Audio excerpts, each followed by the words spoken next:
Welcome to my new office. Pretty sweet, right? Got a lot of cool stuff in here. Oh, that's sad. Today, we're designing an office using AI.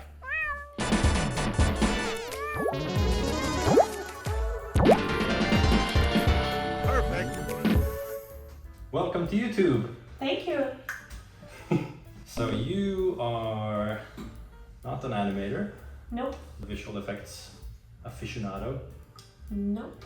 not a close watcher of Photoshop news, After Effects news. This is the office. Cold, empty, white, extremely boring. Boring.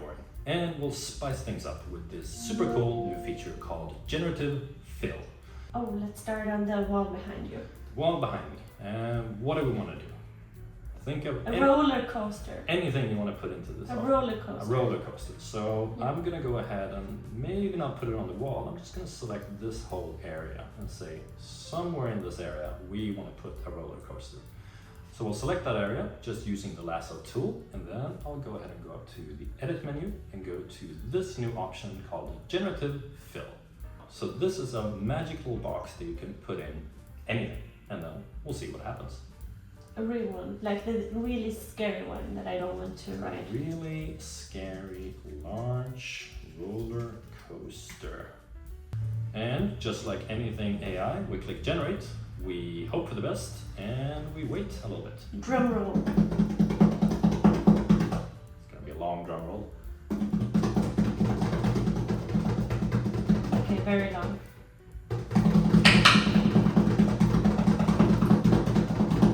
And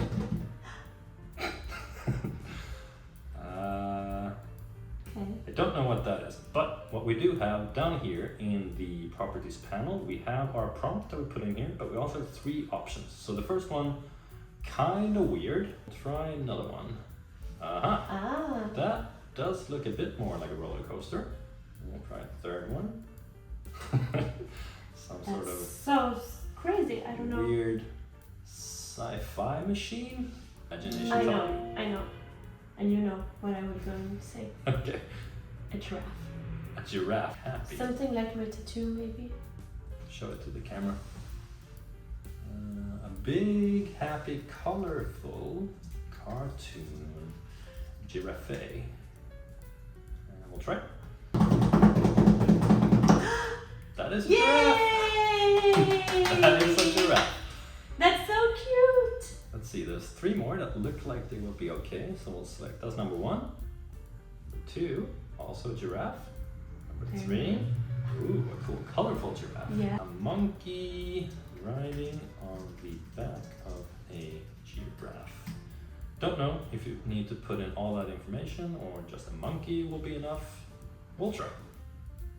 Aha! Yay! There is a monkey riding on a giraffe. Wow.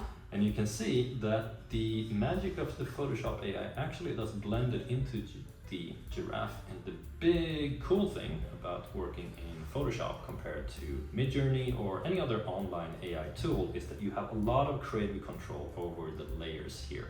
So this is where we can get more advanced if we want to. Just to show you, we have three layers now. We have our background layer, we have our giraffe layer, and we have our monkey layer.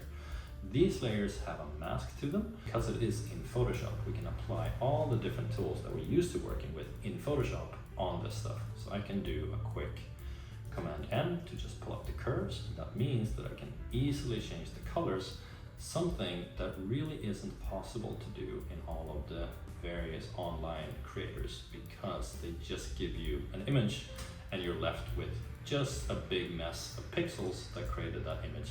But in Photoshop, you're able to tweak all of these different things and do whatever you want with it. And because this is a generated thing, I can always go back to the prompt and to the variations. And we just looked at the first one, but we can go to the second one. That's a scary looking monkey. Yes. Third one, oh, that's almost a real looking monkey. So we Or can, like a zombie monkey. or like a zombie monkey, but it looks more like a photo compared to this one, which clearly more looks like a toy and maybe fits a bit better with the style of the giraffe. So we'll go with the first one. Let's put in a pool, a swimming pool. Swimming pool on the floor probably would make sense. I'm gonna select this area here, and there's a big white highlight on the ground here coming from the window. We'll see if that ends up being an issue or the AI just runs that through without any issues. So I'll select that, and you can see up here, it doesn't really matter what layer I have selected when I do this. I just do a lasso selection and go to Edit, Generative Fill, and this will then create a new layer just like the other two. A pool noodle maybe? We'll see if the AI understands the word pool noodle and pool noodles. Maybe we end up with noodles that you eat. So exciting. Yep, that's a noodle. That is a noodle. It has nothing to do with a pool, but that is a noodle. So that's option 1. We'll check option 2. That's some sort of beach time workout equipment. And option 3. Almost. That looks like a broken balloon or a broken pool.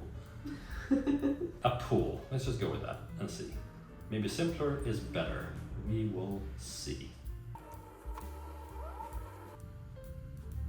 Aha! Yes. Something that looks like a pool. Very good. And what's cool about this is somehow the magic of AI figures out the perspective. It makes it look like there's a hole cut in the floor. It has the correct shading, and it looks like there's actually a pool in here, which is very, very impressive. And it even keeps the white highlight from the. And then for the pool, we'll just go ahead and select the area over here, and we can write. We'll just add something to the pool. So we'll write a plate of nice fresh fruit and a summertime cocktail. Sounds good. We got some fruit, we got a drink, we got some non-bread, and just some fruits. Let's go. First one. Let's go with the first one. All right, we got our snacking station set up. So when I'm done working, I can just stand up from my desk, walk over here, take a quick dip in the pool, eat some fruit, drink some drink, eat whatever that is, and then I'm a happy, happy guy. So like this whole area, I'm gonna set a big palm tree. Very nice. Aha! Perfect. We have a palm tree in place. So this is working, and it's even looking like it's leaning against the wall. It's adding some shadows to the wall. This really is very, very impressive, because doing that manually isn't easy to actually get it to look good. And this is what's really cool about this feature. You can add weird stuff like the giraffe for fun, or the pool, but subtle things like this, that it's actually able to do that stuff automatically, and you just wait a couple seconds and you guess a prompt that you hope is going to work, and it does, and it's adding all of these little details. It's adding the masking into it, so I have the whole wall in place where I can mask it however I want. Super, super cool. And if I'm just zooming out here, this probably is one of those things that would look completely real. I wouldn't think about the fact that this is generated. The cartoon, obviously, yes. The pool, probably, unless some sort of maniac lives in this room and has built the pool. But the palm tree leaning against the wall does look very, very realistic. Very real. I didn't add any prompts in here like you need to do for some other online tools like 4K, HD, realistic. I just put in a big palm tree. Photoshop was able to guess what I was after and selected a version of a palm tree that is very realistic and fits into this image. Super, super cool. Let's keep going. This wall is looking very empty, so I'm going to select that whole wall, and What are you putting there? I don't know. What do you want to put on the wall? Realistic oil painting of a cat in a hat. Perfect. We love cats. That is something that you would probably actually find in our apartment. So this is not too far-fetched, and we'll see if AI is able to give us a little bit of inspiration for what we actually would do in real life apartment world. It really went with the oil painting thingy. Let's change it to, I like a painting of a cat in a hat. So let's go with, maybe I don't need the A. Painting of a cat in a hat. Generate. What? That is a fun little guy, but he's not really in the right perspective, sadly. So it's like two cats, one red, very angry cat eating the hat of another one. So what's fun about this, because I am a person who can use Photoshop a little bit, I can actually make tweaks to this. So I like the cat, he does look angry, I'm gonna make him even angrier. So I'm gonna click B to get my brush tool, I'm gonna create a new layer, set my brush size a little bit lower, and then I'm just gonna draw something. So it's looking very Angry Birds. And just by doing a little bit of this, I can get it to look even angrier. Just drawing a little bit of a highlight. A little bit of a highlight. Same thing up here, same thing up here. Just to get them a little bit more cartoony, like that. Perspective is not 100% right, so I could try to tweak that myself a little bit. Go Edit, Transform, Perspective, and now I can just move these handles a little bit and try to eyeball this, where I would say that looks like the correct perspective of a painting hanging on this wall.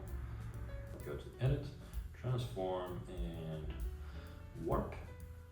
I'm just going to push that edge in just so I get a little bit more of a straight line here. Doesn't have to be perfect, but just a tiny little bit more.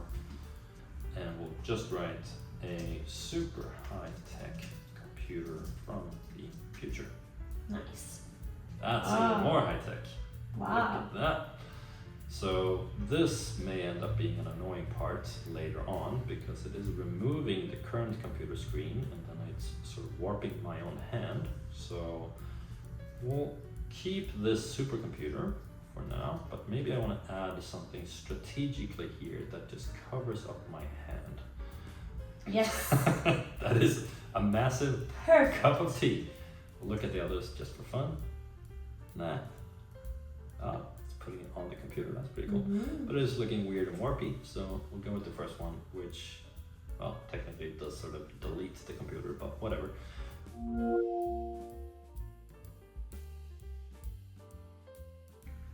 So this is also a fun way of working with the generative AI. You can generate weird stuff. Interesting. So a UFO, I was not allowed to put in there. Okay. How about a spaceship? What I was going to say is that this is a fun way of working where you can put in a bunch of weird stuff and a bunch of prompts and try things out, and then those things, what it generates, even though that was just a lamp that it did before, I kind of saw it looking like a spaceship or a UFO, which was clearly classified and not allowed to be created. Oh, wow. And now, just based on looking at a lamp in a prompt, I thought that a UFO might be cool, so here's a UFO, or spaceship, sorry.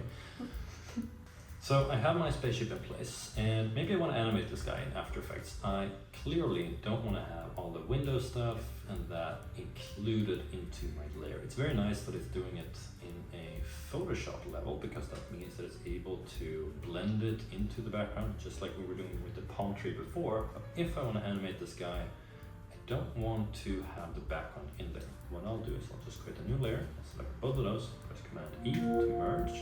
That does get rid of my mask and everything, but that also gives me in the Properties panel a little quick action called Remove Background. So I'm gonna click that, and almost works. So in Photoshop, obviously there are a ton of different ways of cutting something out. This is one tool, and it's magnetically sticking to this thing.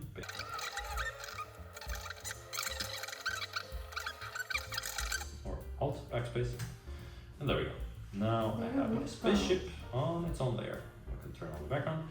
Now I can play around with my spaceship and visualize what I want it to do. So it's going to do something like this in my scene, and maybe it'll eat me. Yay! Try to pick something that probably will be blocked, probably should be blocked. So we'll do, let's do Sebastian the Crab from Little Mermaid.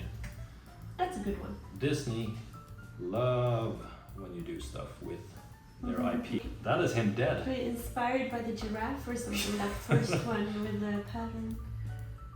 Oh, Ah. not Sebastian, but it is a crab.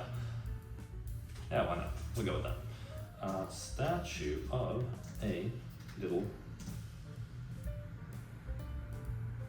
Cat. okay.